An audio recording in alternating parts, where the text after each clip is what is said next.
So as you guys know, I've been streaming a lot of GTA over on my Twitch channel lately, and there's one question that I get pretty often. People ask me, NTNS, what's your favorite car in the game? And although GTA has added tons and tons of cars in its 7 years in existence, there's one car that's held my heart since the day it came out. It's fast, it's got tons of customization, it's a little expensive, but I think totally worth it, and it's modeled after one of my favorite cars in real life, the R32 GTR. Without any further ado, I give you guys my street-built Elegy Retro Custom.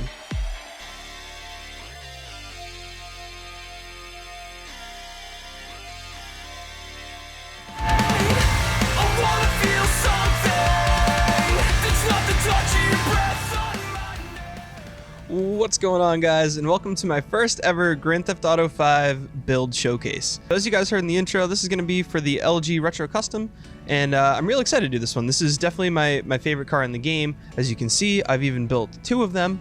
I might make a future video about my track-built R32, but for the purposes of this video, we're going to be focusing on the street. In this video, I'm going to be going through the cost, customization, and performance of this car, so hopefully by the end of the video, you guys can make a good informed decision on whether or not you want to pick one of these up. So let's get right to it. So the first thing you're going to want to do is pick up one of these. This is an LG RH8, so this is the original LG that came with GTA 5. It's also a great car, but I'll talk about that in a future video. The way to grab one of these guys, you're going to head over to Legendary Motorsport. You can sort by price, because this car is actually free. So you come through here, pick up your Elegy. I like it in red, but you can get whatever color you want and place your order. I'm not going to order another one because I already have a few of them. For the purposes of this video, I'm going to use my red one here. So the first thing you guys are going to want to do is drive this car over to Benny's, and that's where we're going to upgrade it into the Retro Custom. Should I give her a rep? Yeah. Alright guys, so we're at Benny's here. So for the purposes of this video, guys, I'm not going to actually be upgrading this car. I'll swap back to my street build in just a second, but I do want to show you that it is $900,000 to upgrade from the standard Elegy to the Retro Custom. So keep that in mind if you're planning out a budget build. This car is definitely not cheap to get into if you're trying to go with the Retro. So once you've upgraded the Retro Custom, you're going to have a car that looks somewhat like this. Obviously my car is heavily modified, so I want to go through some of the choices I made styling this car as a street build, but obviously you guys have tons and tons of options.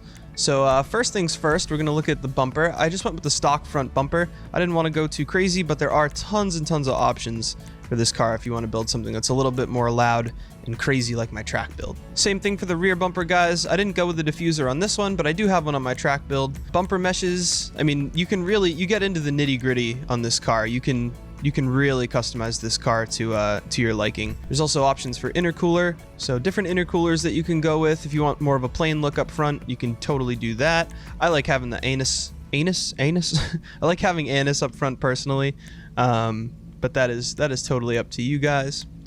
Chassis is going to give you different painted headlights, different race car options here. Again, going for a street build, so I left the headlights in. You can put wind deflectors, rain guards on your windows as well. I went with the carbon.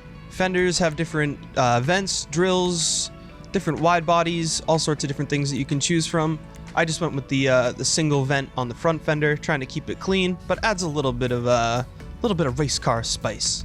Engine, obviously you can upgrade the performance, but there's also customization that you can go with. So I went with a red on white sort of look with the stock valve cover, but you can obviously change that around and get your own colors going as well. I like the red accents because I have them on the harness. You can also change your cam cover. So this is the stock one here. I like showing my cams, so I went with the red gears to keep with that red theme. Strut brace is the same. You got tons of options. I went with a beefier looking one. I think there's a sticker bombed one as well. Yep, there it is. But I just went with sort of a standard kind of beefy looking strut brace, and then obviously my engine tune all the way up. Gotta have that horsepowers. I went with a single exit titanium tip exhaust, but obviously tons of options for your exhaust as well. Ooh, this looks pretty nice with the clean one, not gonna lie, but I like that burnt up titanium look. Little extra race car points. So grill, obviously you can take the badge off like we saw earlier, but there's like a surrounding sort of casing for it as well. The hood, tons of hoods that you can choose from, but also accessories, so different hood pins and different like lip guard things on the front of it. I kept this one clean, like I said, boys. Stock for days. Just OEM plus on this build, different like GTR hoods and all this. Again, keeping it stock, keeping it clean for this build. Carbon options.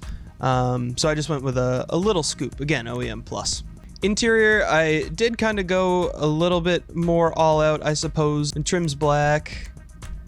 No dash dials or no dash options. I did do the race display, just to kind of spice it up a little bit. Doors, I left stock, although I really like these carbon door cards. Ooh, should I send these? That's pretty nice. I don't know about 13K. Maybe I'll leave it stock. Seats, I did go with the carbon track seats because, like I said, I love those red harnesses. Steering wheel, I did upgrade to the Sprint Featherweight, but look at all these steering wheel options, guys. It's crazy. Can I zoom out? I can't zoom out. Okay. But look at all these steering wheel options, guys. So you can really, you can do this car up however you'd like. Light color, you can also change the backlight on your dash here. Red might look pretty cool, actually. Nope, it doesn't. Again, just to add that subtle kind of touch. I went with the padded cage to kind of keep it reserved. I didn't want to go with the full cage, so I went with the Dodger cage. The half cage is cool too, but I like the padded look, so I went with that on this car. Lights, I believe, are stock. Livery, I didn't go with one, obviously, because it's a nice clean build here. Respray, the color is, I believe, just a nice gloss white. Classic, yep, classic ice white. And same with the wheels, just a classic white. Trim color is black and no crew emblem. Roof accessories, you do have some scoops or vents or whatever up there, but I'm all set with that.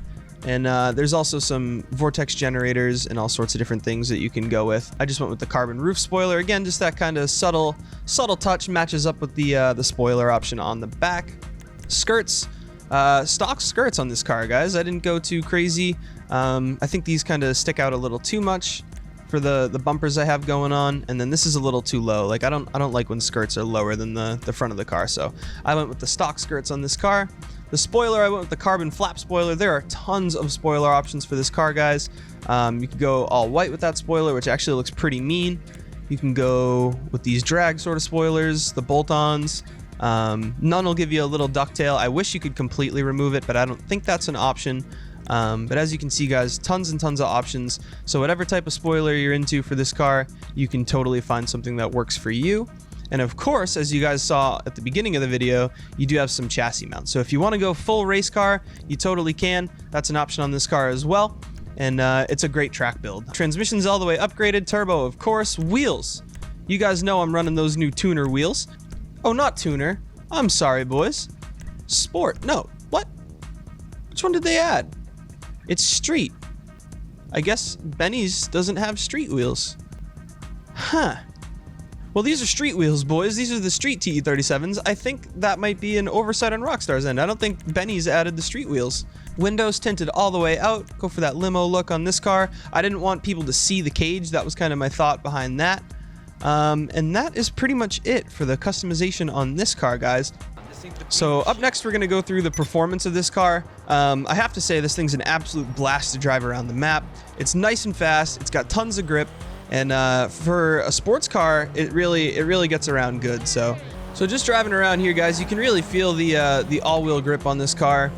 Brakes are great. It's nice and light. This guy turned into me, bro. But no, it really is a blast to drive around in all facets. I mean, it's fast on the highway. It's got tons of grip around these tight little corners here, and it's great in free mode. I can't say I've raced this car too much on in like street races or anything. But I know that it's pretty close in performance to the original Elegy, which has been one of the faster cars in the sports class for a very long time. Would I recommend? So I would say yes, if you're a car guy. It's got tons of customization for you. So if you're looking to fine tune a look and really get the car looking how you want it to, especially if you're a JDM guy, this is the perfect option. If you're looking for a cheaper sports car that's going to hold up, there are other options that are just as fast. I always recommend the Jester if someone's building on a budget, because it's a great car, it's super cheap, and it gets around really good. So, but if you're looking for that extra customization and just that totally OG JDM look, this car is going to do it for you. So, and on the grand scheme of things, guys, with Rockstar's recent pricing, $900,000 to get in really isn't that bad in comparison to some of the other cars that have been popping up. Like the newer Honda Civic is more, like it's in the 1 millions. So that's something to keep in mind as well. But this car is an absolute beast for customization, and I really enjoy driving this around, taking it to car meets, and doing missions in it, because It's just a good car. But I'm gonna drive this thing around the map a little bit, guys. I will see you guys in the next one. Thanks for watching. Hey, and if you haven't already, subscribe, bro. You're not subscribed? What are you doing? Subscribe to the channel, bro. It's the best channel in the world.